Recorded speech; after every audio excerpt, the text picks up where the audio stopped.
ప్రశాంతంగా నిలబడేటట్టు వాళ్ళకి అవకాశం ఇవ్వాలి. ఎందుకంటే మీకంటే 3 అంతలు ఎక్కువ వచ్చిన మా అక్కలు దానంను ఆశీర్వదించడానికి. మిత్రులారా, ఇవాళ దానం నాగేందర్ గారిని, శ్రీమతి సోనియా గాంధీ, శ్రీ మల్లికార్జున్ ఖర్గే గారు, శ్రీ రాహుల్ గాంధీ గారు సికింద్రాబాద్ పార్లమెంటు నియోజకవర్గ కాంగ్రెస్ పార్టీ అభ్యర్థిగా ప్రకటిస్తే వేలాది మంది ఇవాళ మాంకాళి అమ్మ ఆశీర్వాదం తీసుకొని దానం నాగేందర్ గారిని గెలిపించడానికి ఎర్రటెండలో మంచు కొండలో ఇంత అండగా నిలబడ్డందుకు మీకందరికీ మనస్ఫూర్తిగా ధన్యవాదాలు తెలియజేస్తున్నా.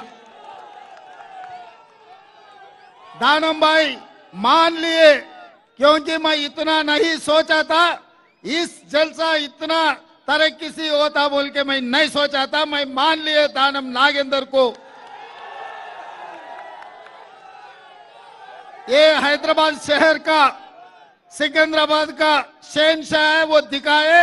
हम मान लिए, हम दिल्ली को भी बोल देंगे. मित्रुलारा, ఈ రోజు ఒక్కటే మళ్ళీ 2004 నాడు ఏ రకంగా అయితే ఈ సికింద్రాబాద్ గడ్డ మీద ఆనాడు దత్తాత్రేయ గారు మంత్రిగా ఉన్న, ఆ రోజు యువకుడిగా ఉన్న అంజన్ కుమార్ యాదవ్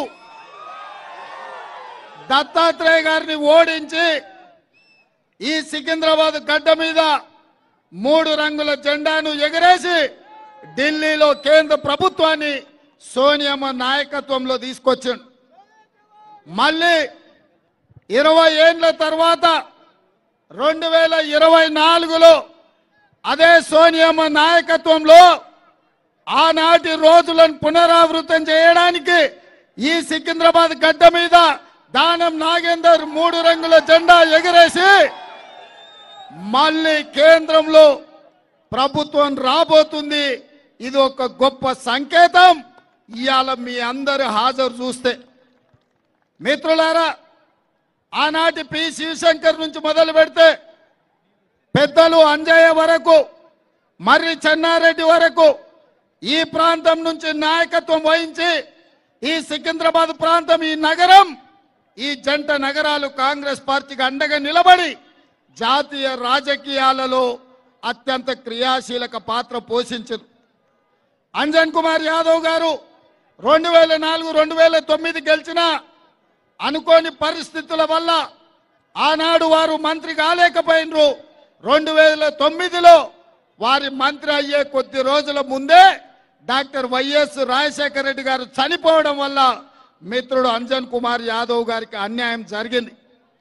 ఎప్పుడైనా సికింద్రాబాద్ నుంచి ఏ పార్టీ గెలుస్తుందో ఆ పార్టీ అధికారంలోకి వచ్చిన చరిత్ర ఈ సికింద్రాబాద్కు ఉన్నది. అందుకే ఆ నమ్మకంతో, ఆ విశ్వాసంతో, మాంకాళమ్మ ఆశీర్వాదంతో ఖచ్చితంగా సికింద్రాబాద్లో కాంగ్రెస్ పార్టీ గెలవబోతుంది. కేంద్రంలో మన ప్రభుత్వం రాబోతుంది.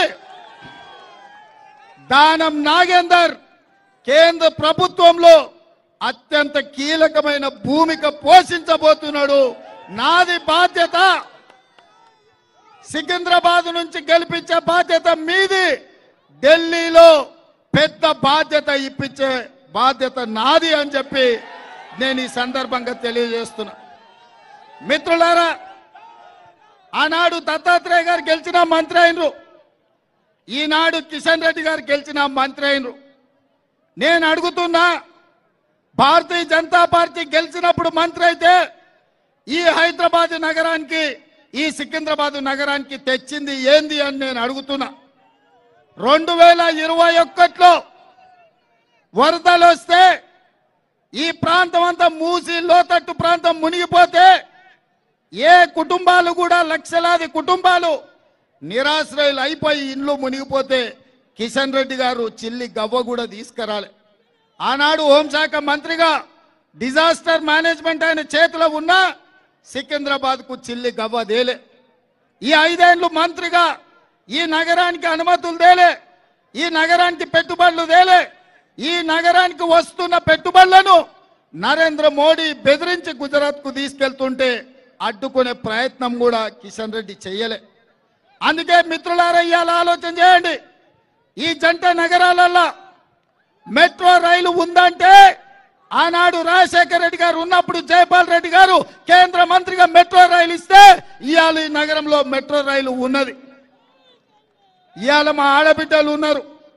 ఒకప్పుడు ఈ నగరంలో తాగడానికి నీళ్లు లేకపోతే పెద్దలు పి జనార్దన్ రెడ్డి గారు, దానం నాగేందర్ గారు, అంజన్ కుమార్ యాదవ్ గారు సెక్రటేరియట్ ముందల ఎప్పుడు కాలికుండల ప్రదర్శన చేసి కొట్లాడి కృష్ణానది జలాలను హైదరాబాద్ కి తేవడమే కాదు, గోదావరి జలాలను కూడా హైదరాబాద్ నగరానికి నీళ్లు తీసుకొచ్చి ఈ దాహార్తిని తీర్చింది కాంగ్రెస్ పార్టీ. ఇదే కాదు, ఔటర్ రింగ్ రోడ్ కావచ్చు, అంతర్జాతీయ ఎయిర్పోర్ట్ కావచ్చు, ఐటీ కంపెనీలు కావచ్చు, ఫార్మా కంపెనీలు కావచ్చు, ఓల్డ్ సిటీలో కర్ఫ్యూను తరిమి ప్రశాంతత తీసుకొచ్చి హిందూ ముస్లింలు బాయ్ బాయ్ అని చెప్పి పీర్ల పండుగల మనం, గణేష్ పండుగల వాళ్ళు పాల్గొనేటట్టు మత సామరస్యాన్ని పెంచి పోషించింది, మత సామరస్యాన్ని కాపాడింది కాంగ్రెస్ పార్టీ.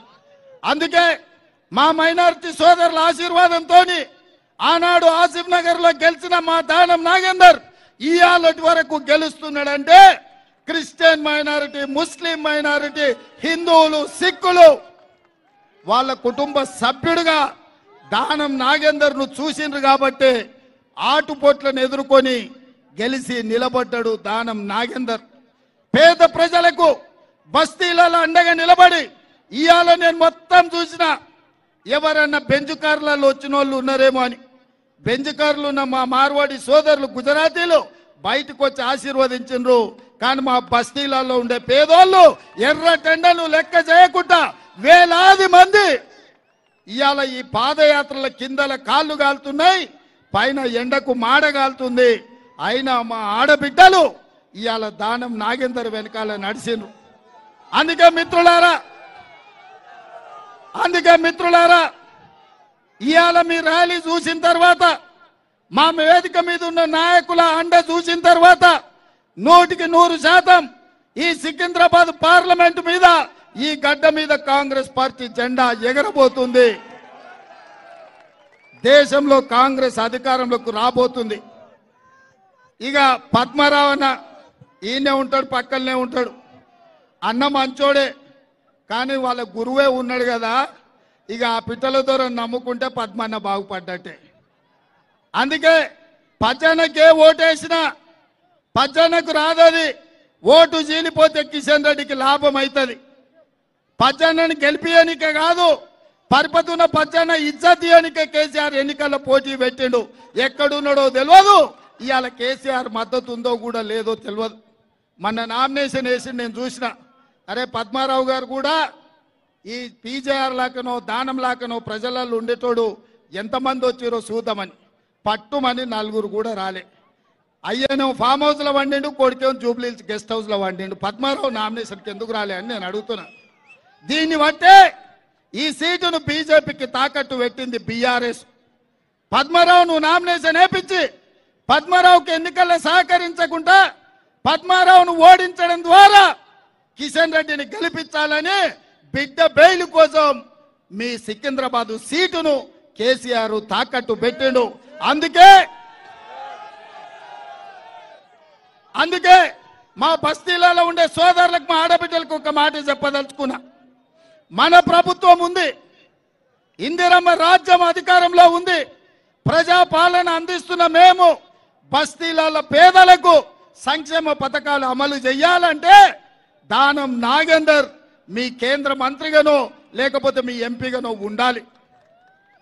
ఇవాళ మీ బస్తీలలో మీ కష్టాలు అడగాలన్నా, మీ కష్టాలు తీరవాలన్నా, మీకు మీ ఇంటికి 200 యూనిట్లు ఉచిత కరెంటు ఇవ్వాలన్నా, 500 రూపాయలకే మీకు సిలిండర్ ఇవ్వాలన్నా, ఇందిరమ్మ ఇండ్లు లేని పేదలకు రావాలన్నా, ఆర్టీసీ బస్సుల్లో మా ఆడబిడ్డలు ఉచితంగా హైదరాబాదే కాదు తెలంగాణ రాష్ట్రం నలుమూలల అమ్మగారింటికి పోయినా, అత్తగారింటికి పోయినా, గుట్టకు పోయి దైవ దర్శనం చేసుకోవాలన్నా, ఆర్టీసీలో ఉచిత ప్రయాణం మా ఆడబిడ్డలకు ఉండాలంటే ఇవాళ కాంగ్రెస్ పార్టీ గెలవాలి. ఇవాళ ప్రభుత్వం మనది, సంక్షేమం మనది, పేదలు ఆదుకునేది మనం. పేదల రాజ్యంలో ఇందిరమ్మ ప్రభుత్వంలో మీకు న్యాయం చేసే బాధ్యత మాది. ఈ నగరంలో నేను సూటిగా సవాలు విసురుతున్నా. మొన్నటి వరకు మున్సిపల్ మంత్రిగా ఉన్న కేటీఆర్ అయినా, కేంద్ర మంత్రిగా ఉన్న కిషన్ రెడ్డినైనా చర్చ పెడతాం, చౌరస్తలు కూసుందాం. ఈ నగరానికి కృష్ణానది జలాలు తెచ్చింది ఎవరు? ఈ నగరానికి గోదావరి జలాలు తెచ్చింది ఎవరు? ఈ జంట నగరాల దాహార్తి తీర్చింది ఎవరు? ఇదే కాదు, మెట్రో రైలు ఎవరు తెచ్చిండ్రు? అంతర్జాతీయ ఎయిర్పోర్ట్ ఎవరు తెచ్చారు? ఔటర్ రింగ్ రోడ్ ఎవరు తెచ్చారు? ఐటీ కంపెనీలు ఎవరు తెచ్చారు? ఫార్మా కంపెనీలు ఎవరు తెచ్చిండ్రు? వివిధ రాష్ట్రాల నుంచి లక్షలాది మంది ఇక్కడ ఉద్యోగ ఉపాధి అవకాశాలు వస్తే మత సామరస్యాన్ని కాపాడింది ఎవరో చర్చ చేయడానికి సిద్ధమున్నామా? ఇవాళ కంటోన్మెంట్ ప్రాంతంలో స్కైవేస్ కోసం ఆర్మీ జగా ఇవ్వకపోతే నేను ముఖ్యమంత్రి అయిన వెంబడే ఢిల్లీకి పోయి ఇవాళ రాజీవ్ రహదారికి సంబంధించి 2 స్కైవేల కోసం 194 ఎకరాలు కేంద్ర ప్రభుత్వాన్ని ఒప్పించి ఇవాళ నేను తీసుకొచ్చిన. అందుకే మిత్రులారా, ఈ నగరం అభివృద్ధి చెందాలి, ఈ నగరం విశ్వనగరం కావాలి, ఈ నగరం ప్రతి వాడికి నీడనివ్వాలి, ప్రతి పేదవాడికి అండగా నిలబడాలి అంటే కాంగ్రెస్ పార్టీ గెలవాలి. చివరగా నేను ఒక్క మాట చెప్పదలుచుకున్నా. రావురా నాయన, వచ్చే నెల 13 వరకు ఈ ఉత్సాహం ఉండాలి. జర్ర ఓపిక పట్టు, ఎండ సొడ కొడుతుంది జర్ర. ఇవాళ నా మాట ఒక్కటే, ఈ సికింద్రాబాద్ పార్లమెంటు నియోజకవర్గంలో టిఆర్ఎస్ కు ఓటేస్తే మూసి మురిక్కాలువలు వేసినట్టే. ఇవాళ బీజేపీని ఓడగొట్టాలి అనంటే దానం నాగేందర్ కు ఓటెయ్యాలి. హైదరాబాదు నగరం అభివృద్ధి చెందాలి అనంటే దానం గెలవాలి. బస్తీల పేదోళ్లకు సంక్షేమ పథకం చేరాలి అంటే దానం నాగేందర్ గెలవాలి. రాష్ట్ర ముఖ్యమంత్రిగా ఈ నగరానికి అన్ని చేయడానికి నేను సిద్ధంగా ఉన్నా. ఒక పక్కన మా యువ మిత్రుడు అనిల్ కుమార్ యాదవ్ ను ఢిల్లీలో రాహుల్ గాంధీతో మాట్లాడి సోనియమ్మను ఒప్పించి మెప్పించి రాజ్యసభ సభ్యుని చేసిన ఇవాళ ఈ నగరం నుంచి ప్రాతినిధ్యం ఉండాలని. ఇప్పుడు లోక్సభ సభ్యుడిగా దానం నాగేందర్ ను గెలిపిస్తే అనిల్ కుమార్ యాదవ్, దానం నాగేందర్ ఈ నగరానికి జోడెద్దులాగా ఉండి నాకు అండగా నిలబడి కుడి భుజం ఎడం భుజంగా ఈ నగరాన్ని అభివృద్ధి చేసే బాధ్యత మేము తీసుకుంటాం. ఇక బీజేపీ వాళ్ళు అన్ని అయిపోయినాయి. 10 ఏళ్ళు మోడీ పేదోళ్లకు ప్రతి సంవత్సరం 2 కోట్ల ఉద్యోగాలు ఇస్తా అన్నాడు. 20 కోట్ల ఉద్యోగాలు ఇవ్వాలి, ఒక్క ఉద్యోగం ఇవ్వలే. దాని జోలి చెప్పే పరిస్థితి లేదు. రైతుల ఆదాయం 2 చేస్తా అన్నాడు. కానీ ధర్నా చేసిన రైతులను ఢిల్లీలో పిట్టలు కాల్చినట్టు కాల్చి చంపిండు. ఇదే కాకుండా స్విస్ బ్యాంకులో లక్షల కోట్లు ఉన్నాయి, అవి తెచ్చి పేదోళ్ళ ఖాతాలు వేస్తా అన్నాడు. అవి కూడా ₹1 వేయలే. ఎవరికైనా మీకు 15 లక్షలు వేసిండా? మోడీ వేసిండా? ప్రధానమంత్రి ఏమన్నా ఇల్లు ఇచ్చిండా? ఏమన్నా ఉద్యోగాలు ఇచ్చిండా? మనకేమన్నా నిధులు ఇచ్చిండా? మన సికింద్రాబాద్ మునిగిపోతే మనకేమన్నా సాయం చేసిండా? మన తెలంగాణ ఏర్పడితే కూడా ఓర్వలేక తలుపులు మూసి సోనియమ్మ తెలంగాణ ఎట్లిస్తుంది, తల్లిని చంపి బిడ్డని ఎట్లా బతికిస్తారని తెలంగాణను కూడా మోడీ అవమానించిండు. ఇవన్నీ తెలిసి తెలంగాణ సమాజం ఇవాళ మోడీని తిరస్కరిస్తుంటే నిన్న మన మోడీ గారు దేవుడి సెంటిమెంట్ జేబులకు వెళ్ళి బయట తీసిండు. హిందువుల ఆస్తులు గుంచుకొని ముస్లింలకు వంచి పెడతారు అంటున్నారు. నేను ఈ వేదిక మీద నుంచి ఒక మాట అడగదలుచుకున్నా. తండ్రి ఆస్తి కొడుకుకి ఇవ్వాలంటేనే విరాసత్ చేయాలి. అంజన్ కుమార్ యాదవ్ ఉన్నదేమన్నా అనిల్కి ఇవ్వాలంటే కూడా విరాసత్ చేయాలి. అన్నది తమ్మునికి వంచాలంటే పంచినాక సబ్ రిజిస్ట్రార్లో పోయి రిజిస్ట్రేషన్ చేయాలి. ఒక రాష్ట్రం ఇంకోరు గుంజుకొని పంచే పరిస్థితి ఉంటుందా? రాజ్యాంగం మీద ఒట్టేసిన ప్రధానమంత్రి ఇంత పచ్చ అబద్ధాలు మాట్లాడితే మంచిదా? మిత్రులారా, మీరు ఒక్కసారి ఆలోచన చేయండి.